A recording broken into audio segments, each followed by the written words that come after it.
Shalom saudaraku, selamat pagi. Saya percaya saudara bangun semua dalam keadaan sehat. Oleh karena itu patutlah kita bersyukur.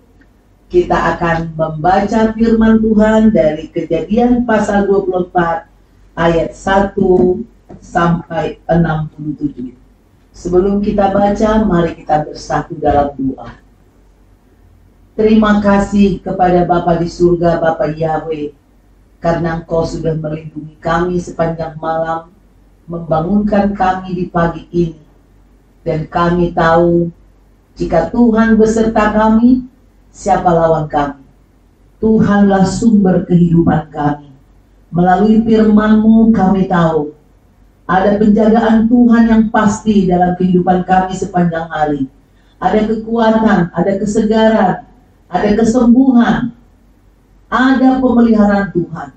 Oleh karena itu, ajar kami melalui firman-Mu di pagi ini, supaya kami tidak menyimpang dari jalan-jalan-Mu, supaya kami tahu hidup kami menyenangkan. Kami sambut firman-Mu Bapa dalam nama Tuhan Yesus. Mari yang percaya katakan, amin. Amin. Saudaraku, hari ini kita kembali lagi dengan saya Pendeta Deborah Dumasisyani Pertambunan dari CBM 7 TV dalam acara BLC Bible Lover Club, pembacaan Alkitab secara teratur dari kitab Kejadian sampai kitab Wahyu. Pasal 24 Kejadian ayat 1. Adapun Abraham telah tua dan lanjut umurnya, serta diberkati Tuhan dalam segala hal. 2. Berkatalah Abraham kepada hambanya yang paling tua dalam rumahnya, yang menjadi kuasa atas segala kepunyaannya, katanya, baiklah letakkan tanganmu di bawah pangkal pahaku. 3. Supaya aku mengambil sumpahmu demi Tuhan, Tuhan yang empunya langit dan yang empunya bumi, bahwa engkau tidak akan mengambil untuk anakku seorang istri dari antara perempuan Kanaan yang diantaranya aku diam. 4. Tetapi engkau harus pergi ke negeriku dan kepada sanak saudaraku untuk mengambil seorang istri bagi Ishak anakku. 5. Lalu berkatalah hambanya itu kepadanya, mungkin perempuan itu tidak suka mengikuti aku ke negeri ini. Haruskah aku membawa anakmu itu kembali ke negeri dari mana tuanku keluar? 6. Tetapi Abraham berkata kepadanya, awas, jangan kau bawa anakku itu kembali ke sana. 7. Tuhan, Elohim yang empunya langit, yang telah memanggil aku dari rumah ayahku, serta dari negeri sanak saudaraku, dan yang telah berfirman kepadaku, serta yang bersumpah kepadaku demikian, kepada keturunanmu lah akan kuberikan negeri ini. Dialah juga akan mengutus malaikatnya berjalan di depanmu, sehingga engkau dapat mengambil seorang istri dari sana untuk anakku. 8. Tetapi jika perempuan itu tidak mau mengikuti engkau, maka lepaslah engkau dari sumpahmu kepadaku ini. Hanya saja, janganlah anakku itu kau bawa kembali ke sana. 9. Lalu hamba itu meletakkan tangannya di bawah pangkal paha Abraham, tuannya, dan bersumpah kepadanya tentang hal itu. 10. Kemudian hamba itu mengambil 10 ekor dari unta tuannya dan pergi dengan membawa berbagai-bagai barang berharga kepunyaan tuannya. Demikianlah ia berangkat menuju arah Mesopotamia ke kota Nahor. 11. Di sana disuruhnyalah unta itu berhenti di luar kota dekat suatu sumur pada waktu petang hari, waktu perempuan-perempuan keluar untuk menimba air. 12. Lalu berkatalah ia, Tuhan Elohim, tuanku Abraham, buatlah kiranya tercapai tujuanku pada hari ini. Tunjukkanlah kasih setiamu kepada tuanku Abraham. 13. Di sini aku berdiri di dekat mata air, dan anak-anak perempuan penduduk kota ini datang keluar untuk menimba air. 14. Kiranya terjadilah begini. Anak gadis, kepada siapa aku berkata, tolong miringkan buyungmu itu, supaya aku minum. Dan yang menjawab, minumlah, dan unta-untamu juga akan kuberi minum. Dialah kiranya yang kau tentukan bagi hambamu Ishak. Maka dengan begitu akan ku ketahui bahwa engkau telah menunjukkan kasih setiamu kepada tuanku itu. 15. Sebelum ia selesai berkata, maka datanglah Ribka yang lahir dari Betuel, anak laki-laki Milka, istri Nahor, saudara Abraham. Buyungnya dibawanya di atas bahunya. 16. Anak gadis itu sangat cantik parasnya, seorang perawan, belum pernah bersetubuh dengan laki-laki. Ia turun ke mata air itu dan mengisi buyungnya, lalu kembali naik. 17. Kemudian berlarilah hamba itu mendapatkannya serta berkata, tolong beri aku minuman air sedikit dari buyungmu itu. 18. Jawabnya, minumlah Tuan. Maka segeralah diturunkannya buyungnya itu ke tangannya, serta diberinya dia minum. 19. Setelah ia selesai memberi hamba itu minum, berkatalah ia, baiklah, untuk unta-untamu juga kutimba air sampai semuanya puas minum. 20. Kemudian segeralah dituangnya air yang di buyungnya itu ke dalam palungan, lalu berlarilah ia sekali lagi ke sumur untuk menimba air, dan ditimbanya lah untuk semua unta orang itu. 21. Dan orang itu mengamat-amati dengan berdiam diri untuk mengetahui apakah Tuhan membuat perjalanannya berhasil atau tidak. 22. Setelah unta-unta itu puas minum, maka orang itu mengambil anting-anting emas yang setengah sikal beratnya, dan sepasang gelang tangannya yang 10 sikal emas beratnya. 23. Serta berkata, anak siapakah engkau?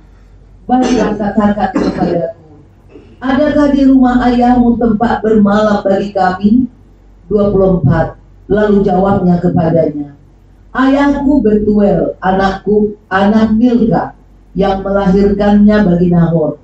Lagi kata gadis itu, baik jerami, baik makanan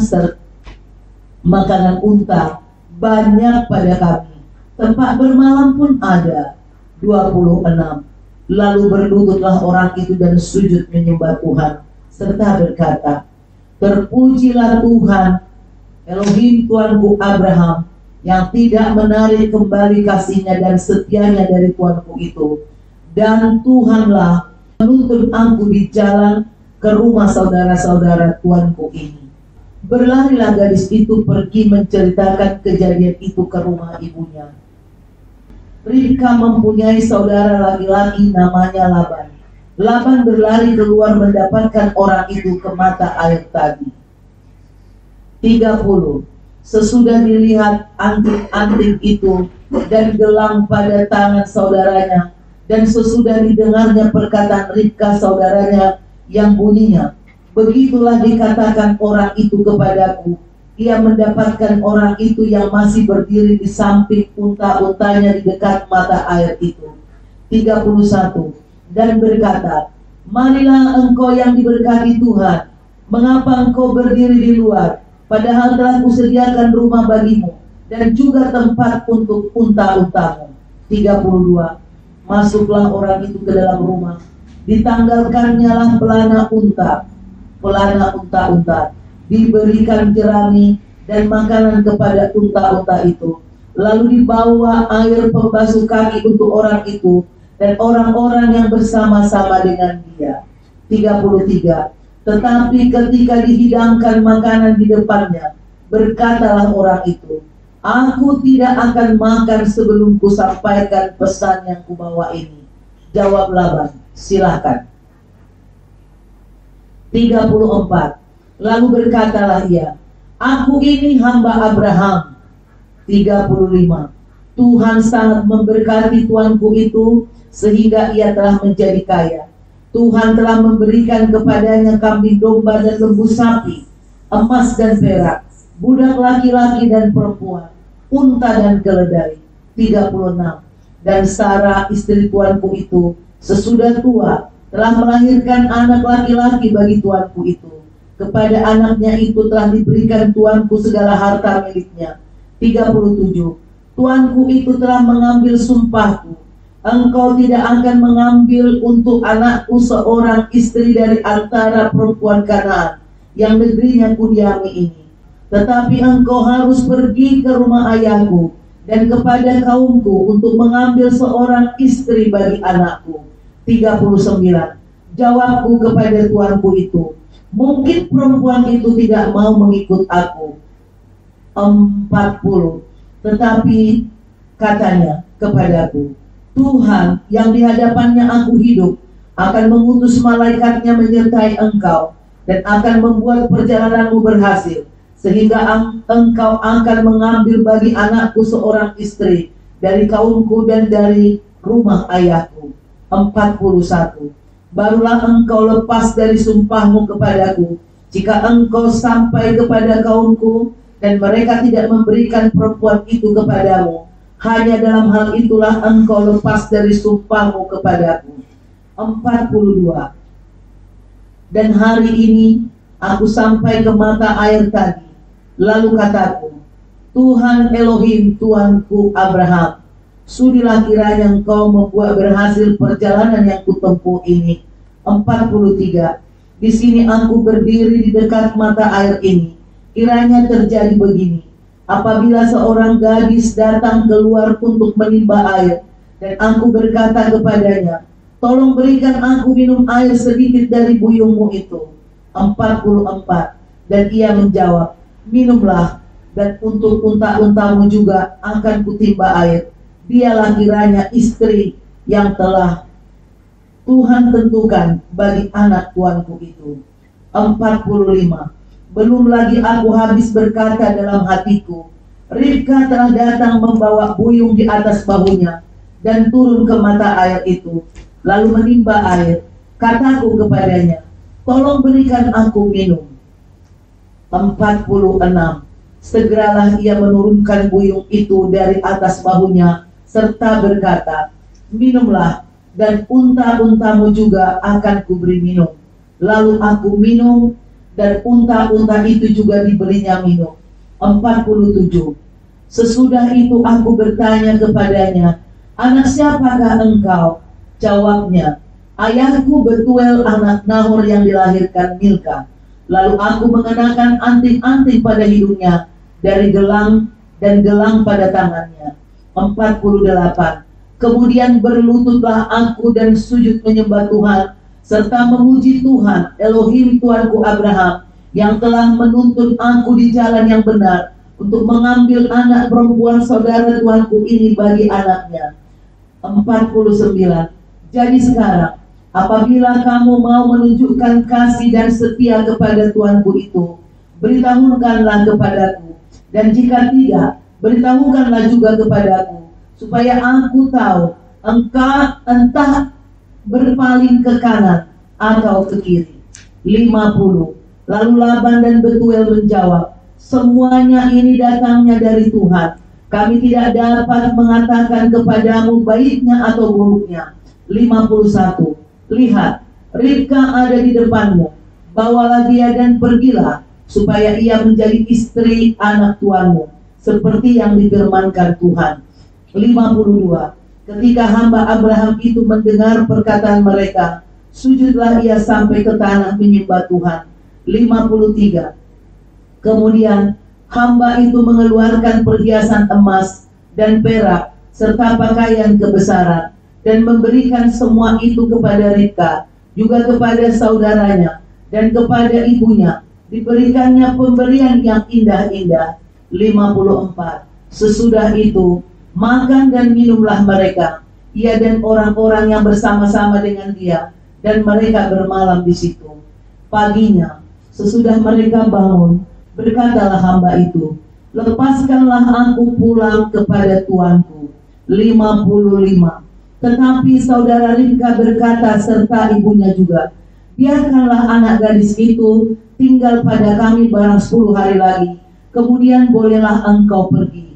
56. Tetapi jawabnya kepada mereka, janganlah tahan aku, sedang Tuhan telah membuat perjalananku berhasil. Lepaslah aku, supaya aku pulang kepada Tuanku. 57. Kata mereka, baiklah kita panggil anak gadis itu dan menanyakan kepadanya sendiri. 58. Lalu mereka memanggil Ribka dan berkata kepadanya, maukah engkau pergi beserta orang ini? Jawabnya, mau. 59. Maka Ribka saudara mereka itu dan inang pengasuhnya beserta hamba Abraham dan orang-orangnya dibiarkan mereka pergi. 60. Dan mereka memberkati Ribka, kata mereka kepadanya, saudara kami, moga-moga engkau menjadi beribu-ribu laksa, dan moga-moga keturunanmu menduduki kota-kota musuhnya. 61.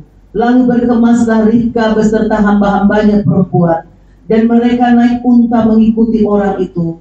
Demikianlah hamba itu membawa Ribka lalu berjalan pulang. 62. Adapun Ishak telah datang dari arah sumur Lahairoi. Ia tinggal di tanah Negeb. Menjelang senja, Ishak sedang keluar untuk berjalan-jalan di padang. Ia melayangkan pandangnya, maka dilihatnya lah ada unta-unta datang. 64.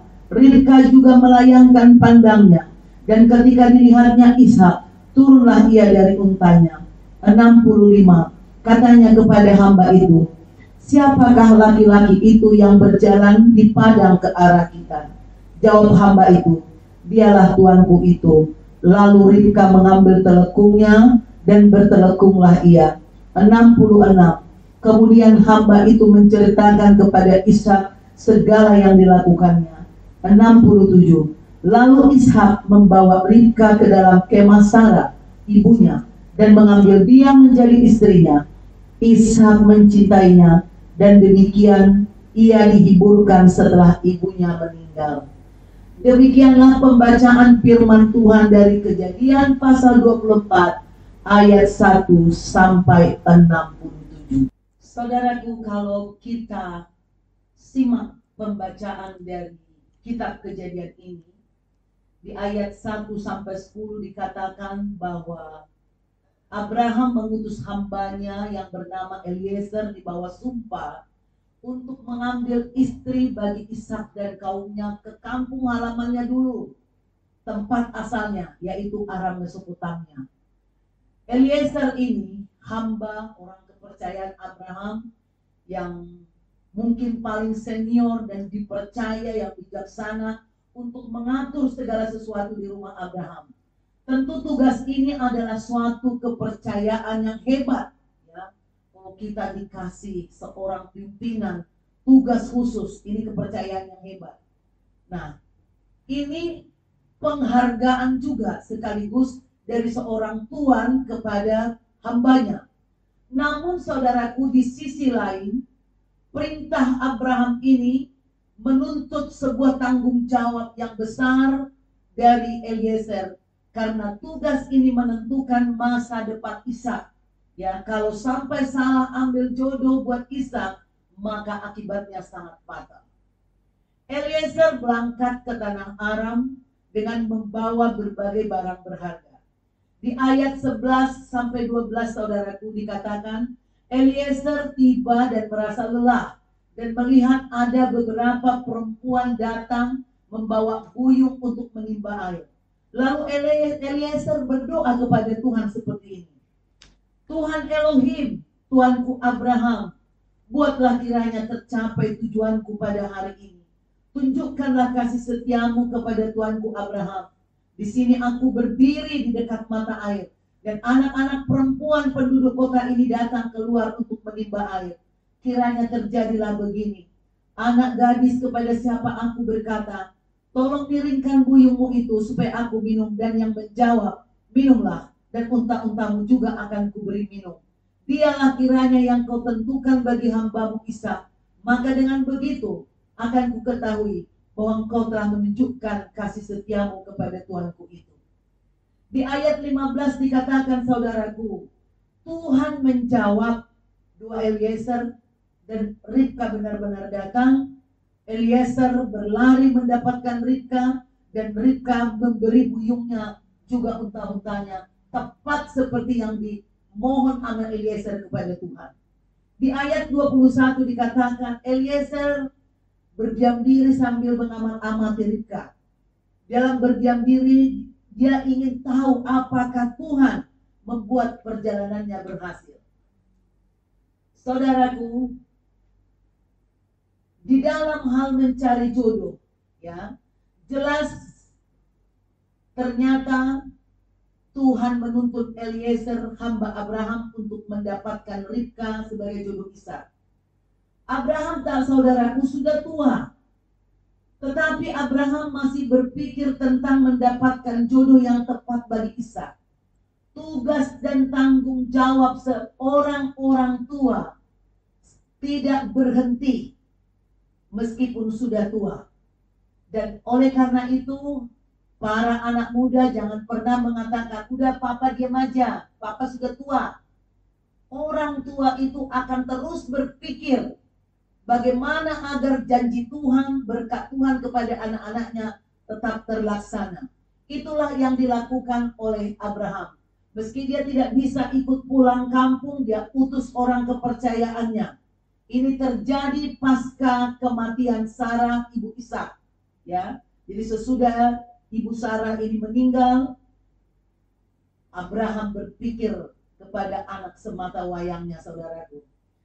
Ada banyak di zaman sekarang mencari jodoh secara sepele.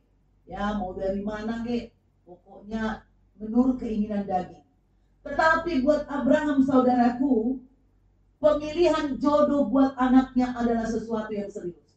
Jika ada di antara anak-anak saudara, anak muda yang tidak menggampangkan jodoh, itu sesuatu yang ilahi, sesuatu yang alkitabiah.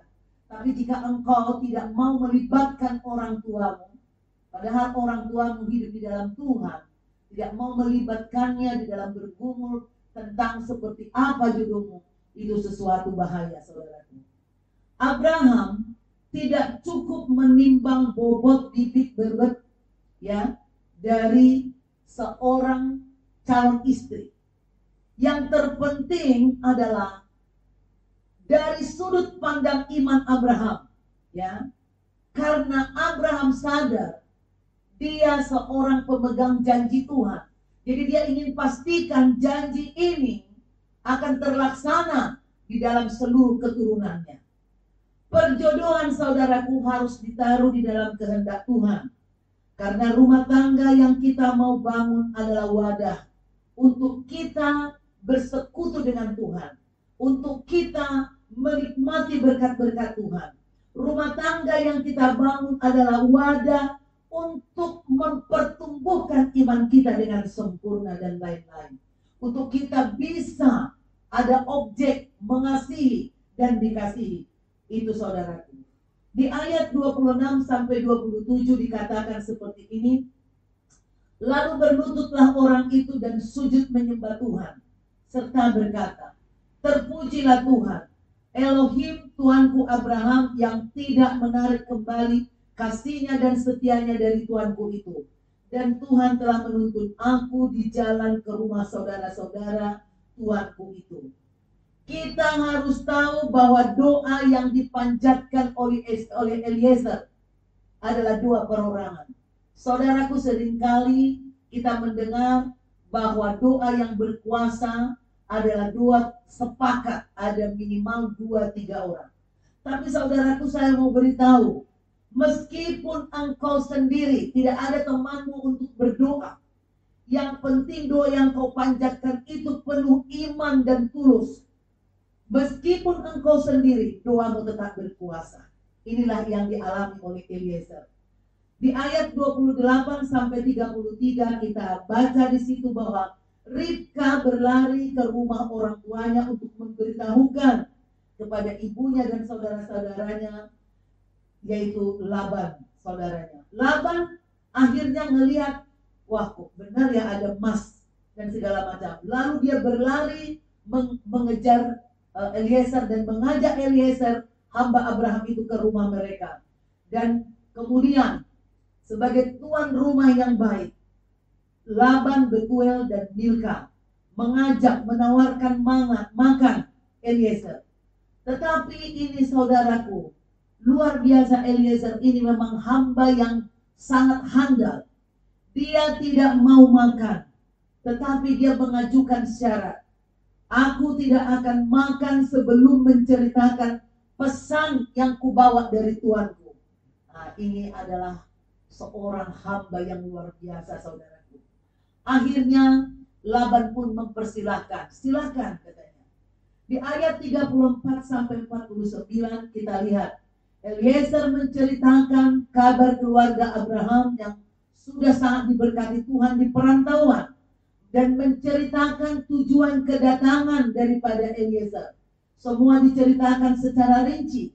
Lalu hamba ini, saudaraku, bertanya, apakah Laban dan Betuel dan Ibu Milka ini mau menunjukkan kasih setianya kepada tuannya Abraham, supaya dia tahu harus berbuat apa-apa. Ini ternyata orang yang langsung to the point. Ini Eliezer ini tegas, seorang pemimpin yang hebat, saudaraku, ada ketegasan. Di ayat 50 sampai 54a, setelah mendengar cerita Eliezer, maka keluarga Ribka menjawab bahwa mereka mengizinkan hamba itu membawa Ribka. Setelah itu si hamba ini, Eliezer ini, mengeluarkan perhiasan emas dan perak dipasangkan kepada Ribka. Diberikan juga pemberian baik pakaian kebesaran kepada ibu dan saudara-saudara Ribka. Setelah tugas dilaksanakan, barulah dia mau makan bersama-sama, saudaraku. Nah, ini seorang hamba yang bertanggung jawab luar biasa. Dia tidak mau makan sebelum menyelesaikan tugasnya. Di ayat 54, ayat 61, setelah Ribka setuju untuk mengikuti Eliezer menemui Ishak ke Kanaan, maka mereka berkemas-kemas untuk berangkat. Di ayat 62 sampai 67, dari jauh, saudaraku, ketika mereka sudah berangkat, sudah mendekat tanah Kanaan, Ishak sudah melihat kedatangan rombongan Ribka yang dipimpin Eliezer. Demikian juga Ribka juga melihat Ishak, saudaraku, lalu membawa Ribka ke kemah ibunya. Ishak ini, saudaraku, dikatakan dia dihiburkan setelah kematian ibunya. Ishak sangat mengasihi ibunya, sehingga kematian ibunya Sarah membuat Ishak bersedih hati. Kita tidak diberitahu berapa lama Ishak bersedih dari kematian ibunya, ya. Mengapa Ishak begitu sedih atas kematian ibunya? Saudaraku, saya yakin kita semua ingat bahwa Ishak ini dilahirkan ibunya di masa tua. Ibunya adalah seorang yang mandul, tapi oleh mujizat Tuhan, Ishak dilahirkan. Ishak sangat sulit didapat. Sudah tua baru hamil, ya saudaraku. Sarah pasti sangat mengistimewakan Ishak karena perjuangan yang berat untuk mendapatkan anak ini. Sarah merawat Ishak dengan hati-hati, dengan kasih yang penuh. Bagi dia, Ishak ini adalah seorang anak mahal. Ishak benar-benar merasakan kasih sayang seorang ibu yang sempurna. Maka ketika ibunya meninggal, dia seperti linglung, mungkin ada kekosongan yang dirasakan Ishak di hatinya. Itulah yang membuat dia bersedih. Tadinya juga, saudaraku, setelah ibunya meninggal, kemah ibunya dibiarkan kosong. Tetapi begitu Ribka tiba, maka ruangan kosong itu diisi. Kesedihan Ishak pun terhapus melalui kehadiran Ribka. Ribka disiapkan Tuhan, bukan hanya mengisi kekosongan hati Ishak, tapi untuk meneruskan, menggenapi janji Tuhan kepada Abraham dan Sarah, dan juga kepada keturunannya. Posisi Sarah digantikan oleh Ribka, juga peranannya. Saudaraku, sampai hari ini orang Yahudi selalu wajib memelihara orang tuanya sampai usia lanjut. Nah, saudaraku, jangan sampai pernikahan kita menjadi penggenapan rencana ilahi. Kita lihat, saudaraku, bagaimana di dalam berumah tangga harus yakin akan pimpinan Tuhan. Meskipun Ishak tidak pacaran dengan Ribka, tetapi dia yakin bahwa Ribka adalah pemberian Tuhan. Oleh karena itu perjalanan rumah tangganya mengalami ada kebahagiaan. Saudaraku, di dalam berumah tangga tidak mungkin kita tidak dihadapkan kepada rintangan, tantangan, persoalan, dan mungkin banyak kekecewaan yang kita temukan di dalam berumah tangga. Tetapi saudaraku, jika kita rumah tangga kita yakin kita bahwa ini adalah rumah tangga yang dipimpin Tuhan, pasanganku adalah seorang yang daripada Tuhan. Berumah tangga butuh komitmen, butuh keyakinan untuk menerima dan mengasihi. Pernikahan berbicara tentang komitmen untuk mengambil seseorang, menjadikan seseorang menjadi pasangan untuk dicintai. Jangan hanya berani mengambil, tetapi tidak berani menerima kekurangan. Mencintai adalah komitmen permanen. Mencintai pasangan adalah komitmen permanen bagi setiap pasangan. Ribka bukanlah sebagai pelipur lara bagi Ishak, tetapi dikatakan Ishak mencintai Ribka. Ini yang penting poinnya di dalam rumah tangga. Ribka bukan sekedar pengisi kekosongan. Istri bukan sekedar pengisi kekosongan daripada para suami. Ribka bukan pengisi kekosongan hati Ishak. Bukan sekedar untuk menghiburkannya karena kematian ibunya. Tetapi Alkitab jelas mengatakan Ishak mencintainya. Ada tindakan kasih yang dilakukan oleh seorang pria kepada istrinya. Itulah Kristus. Saudaraku, pria adalah perwakilan dari Kristus, di mana Yesus Kristus berkomitmen kepada Bapa, taat sampai mati, mengasihi manusia walau harus mati di salib. Saudara boleh cek kehidupanmu. Apakah engkau lebih banyak menyalibkan keinginan dagingmu atau menyalibkan istrimu? Jangan saudara hanya bisa mengambil seorang perempuan jadi pasanganmu, tapi engkau tidak memiliki komitmen untuk menerima kekurangannya, untuk mengasihinya. Oleh karena itu saudaraku, banyak rumah tangga tidak mengikuti apa yang Tuhan teladankan. Yesus Kristus, saudaraku, meski dia diejek, meski dia tidak dipercayai, tetapi Tuhan Yesus tetap komitmen memberi nyawanya untuk menyelamatkan manusia, manusia yang berdosa oleh karena kasihnya. Terakhir saudaraku, di Yohanes 3 ayat 16 dikatakan, karena begitu besar kasih Bapa akan dunia ini, sehingga ia telah mengaruniakan anaknya yang tunggal, supaya setiap orang yang percaya kepadanya tidak binasa, melainkan beroleh hidup yang kekal. Saudaraku, mari kita teladani Ishak. Kalau di antara ibu-ibu banyak yang merasakan suaminya belum seperti Ishak, belum bisa berkomitmen mengasihi pasangannya, berdoa. Tuhan akan mengubah suami-suami. Demikian juga para suami yang mengikuti pembacaan ini.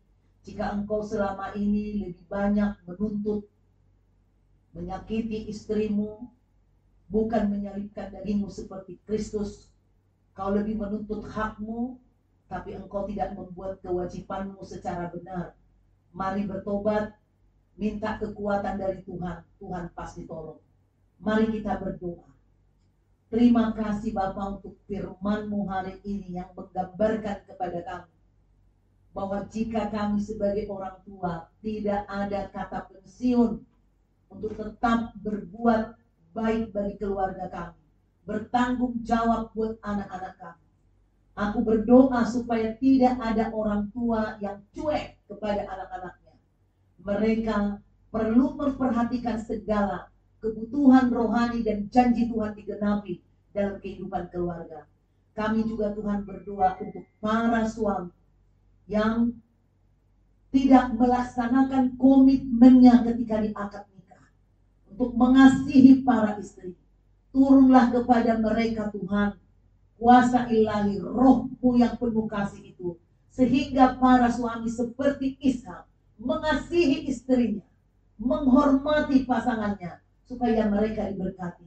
Demikian juga para istri yang mungkin menderita karena tidak mengalami komitmen itu. Jamah Tuhan semua luka batin para wanita, dan berikan mereka Tuhan roh doa. Doa-doa mereka Kau jawab Tuhan. Suami-suami boleh bertobat. Biarlah rumah tangga yang dibangun suami maupun istri adalah komitmen untuk saling mengasihi Bapa. Terima kasih ya Tuhan, kami berdoa anak-anak kami yang sudah waktunya untuk menikah, Tuhan tolong supaya anak-anak kami tidak ada yang salah jodoh. Kirim malaikat-Mu menuntun anak-anak kami supaya dapat pasangan yang daripada Tuhan, yang sungguh-sungguh untuk kemuliaan nama-Mu. Kami tolak segala pasangan-pasangan yang menyesatkan, yang menjatuhkan iman anak-anak kami. Kami percaya kami diberi menantu-menantu yang takut akan Tuhan, laki-laki maupun perempuan, sehingga janji Tuhan dalam hidup kami, seperti janji Tuhan kepada Abraham, tergenapi dan terlaksana. Hari ini Tuhan, anak-anak-Mu akan memulai aktivitasnya. Tuhan beserta mereka, memberi mereka semua kekuatan, melindungi, menjaga, dan memberkati apa yang dikerjakan oleh anak-anak-Mu. Di dalam nama Tuhan Yesus kami mengawali pekerjaan kami dengan pertolongan Tuhan, dengan terang Roh Kudus. Haleluya. Amin. Saudaraku, jika engkau terberkati dengan firman ini, saudara bisa berulang-ulang membuka YouTube, yaitu dengan mengklik CBM7 TV. Saudara like, saudara komen, dan saudara share kepada banyak orang supaya semua orang mengalami berkat Tuhan. Sampai jumpa besok pagi. God bless you.